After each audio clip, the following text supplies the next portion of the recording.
بسم اللہ الرحمن الرحیم۔ السلام علیکم۔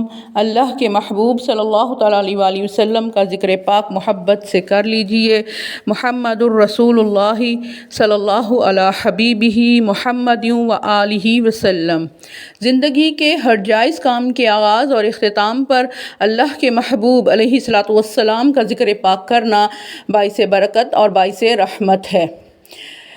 سرکار دو عالم صلی اللہ علیہ وآلہ وسلم کے موئے مبارک کی کچھ کرامات۔ وہ کہتے ہیں کہ مجھے ایک بار شدت سے بخار آ گیا، مرض نے طول پکڑا، یہاں تک کہ زندگی سے بھی مایوسی ہو گئی۔ اسی دوران مجھے نیند آ گئی۔ دوران غنودگی میں نے دیکھا کہ شیخ عبدالعزیز رحمۃ اللہ علیہ میرے پاس تشریف لائے ہیں اور فرماتے ہیں کہ بیٹا، نبی کریم صلی اللہ تعالیٰ علیہ وآلہ وسلم تیری عیادت کے لیے تشریف لا رہے ہیں اور غالباً اس طرف سے آئیں گے جس طرف تیری چارپائی کی پائنتی یعنی پاؤں رکھنے کی جگہ ہے، لہٰذا اپنی چارپائی کو پھیر لے تاکہ تیرے پاؤں اس طرف نہ ہوں۔ یہ سن کر مجھے کچھ آفاقہ ہوا، اور چونکہ مجھے گفتگو کرنے کی طاقت نہیں تھی، میں نے حاضرین کو اشارے سے سمجھایا کہ میری چارپائی پھیر دو۔ انہوں نے میری چارپائی پھیر دی۔ پھیری ہی تھی کہ مجھے پھر اونگ آ گئی، اور خواب میں رحمت عالم صلی اللہ تعالیٰ علیہ وآلہ وسلم تشریف لائے اور فرمایا کہ یعنی اے میرے بیٹے، کیا حال ہے؟ اس ارشاد گرامی کی مجھ پر ایسی لذت طاری ہوئی کہ مجھے وجد آ گیا اور زاری و بے قراری کی عجیب حالت مجھ پر طاری ہو گئی۔ پھر میرے آقا صلی اللہ تعالیٰ علیہ وآلہ وسلم نے اس طرح مجھے اپنی گود میں لیا کہ آپ صلی اللہ تعالیٰ علیہ وآلہ وسلم کی ریش مبارک یعنی داڑھی مبارک میرے سر پر تھی۔ مجھ پر رکت طاری ہو گئی اور آنکھوں سے آنسو جاری ہو گئے۔ حضور صلی اللہ تعالیٰ علیہ وآلہ وسلم کا پیراہن مبارک بھی میرے آنسوؤں سے تر ہو گیا۔ پھر آہستہ آہستہ یہ حالت سکون میں بدل گئی۔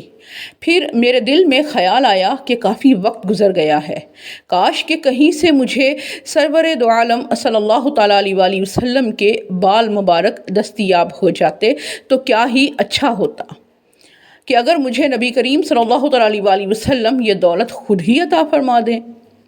بس دل میں یہ خیال آنا ہی تھا کہ حضور صلی اللہ تعالیٰ علیہ وآلہ وسلم نے اپنی ریش مبارک یعنی داڑھی مبارک پر اپنا ہاتھ مبارک پھیرا اور 2 بال مجھے عطا فرمائے۔ پھر میرے دل میں خیال آیا کہ یہ بیداری کے بعد بھی موئے مبارک میرے پاس ہوں گے یا نہیں، تو حضور صلی اللہ تعالیٰ علیہ وآلہ وسلم نے میرے دل کی بات جان لی اور فرمایا کہ بیٹا، یہ دونوں بال تیرے پاس ہی رہیں گے۔ اس کے بعد حضور صلی اللہ تعالیٰ علیہ وآلہ وسلم نے مجھے صحت کاملہ کی اور لمبی عمر کی بشارت دی۔ مجھے اسی وقت آرام ہو گیا۔ آنکھ کھلی تو پرسکون اور حشاش بشاش تھا۔ میں نے چراغ منگوایا اور دیکھا کہ میرے ہاتھ میں وہ موئے مبارک نہیں تھے۔ میں غمگین ہو کر پھر بارگاہ رسالت صلی اللہ تعالیٰ علیہ وآلہ وسلم کی طرف متوجہ ہو گیا۔ پھر مجھ پر غنودگی طاری ہو گئی اور دیکھا کہ نبی کریم صلی اللہ تعالیٰ علیہ وآلہ وسلم جلوہ افروز ہیں اور فرما رہے ہیں کہ بیٹا ہوش کرو، میں نے دونوں بال تمہارے تکیے کے نیچے احتیاط سے رکھ دیے ہیں، وہاں سے لے لو۔ میں نے بیدار ہوتے ہی تکیے کے نیچے سے لے لیے اور ایک پاکیزہ جگہ پر نہایت ہی تعظیم و تکریم کے ساتھ محفوظ کر لیے۔ میرا بخار اتر گیا تو کمزوری غالب آ گئی۔ حاضرین نے سمجھا کہ شاید موت کا وقت آ گیا ہے اور وہ رونے لگے، کیونکہ مجھ میں بات کرنے کی طاقت نہیں تھی، اسی لیے اشاروں میں سمجھاتا رہا۔ پھر کچھ وقت کے بعد مجھے قوت حاصل ہو گئی اور میں بالکل ٹھیک ہو گیا۔ نیز حضرت موصوف فرماتے ہیں کہ ان دونوں موئے مبارک کا خاصہ یہ تھا کہ آپس میں لپٹے رہتے تھے، لیکن جب درود پاک پڑھا جاتا تو دونوں علیحدہ علیحدہ ہو کر کھڑے ہو جاتے تھے۔ دوسرا یہ کہ میں نے دیکھا کہ 3 آدمی اس موئے مبارک کے معجزے کے منکر تھے۔ انہوں نے آزمائش چاہی تو میں تو بے ادبی کے خوف سے آزمانے پر آمادہ نہیں ہوا۔ لیکن جب مناظرہ طول پکڑ گیا تو میرے عزیزوں نے وہ بال مبارک لیے اور دھوپ میں لے گئے۔ اسی وقت ایک بادل آیا اور اس نے سایہ کر دیا، حالانکہ سخت دھوپ تھی اور بادل کا نام و نشان بھی نہیں تھا۔ یہ دیکھ کر ان میں سے ایک نے توبہ کر لی اور مان گیا۔ دوسرے نے کہا کہ یہ ایک اتفاقی امر ہے۔ وہ موئے مبارک پھر دھوپ میں لے گئے اور بادل نے پھر سایہ کر دیا۔ دوسرا بھی تائب ہوا۔ تیسرے نے کہا کہ اب بھی اتفاقی امر ہے۔ تیسری بار پھر دھوپ میں لے گئے اور فوراً بادل نے سایہ کر دیا تو تیسرا بھی تائب ہو گیا۔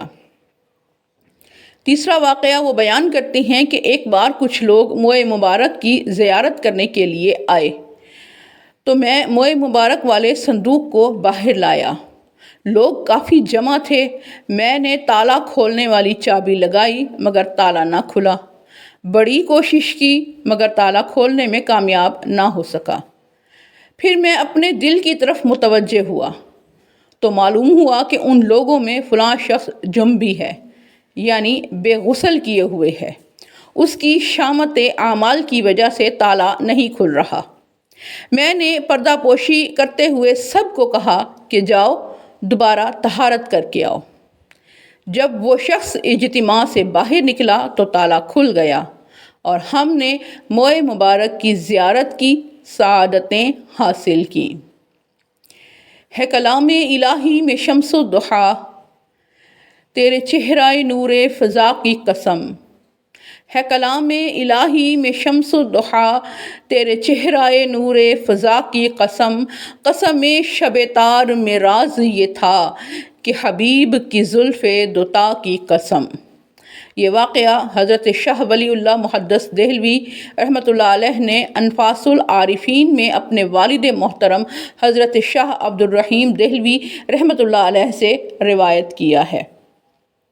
محمد الرسول اللہ صلی اللہ علی حبیبہ محمد و آلہ وسلم۔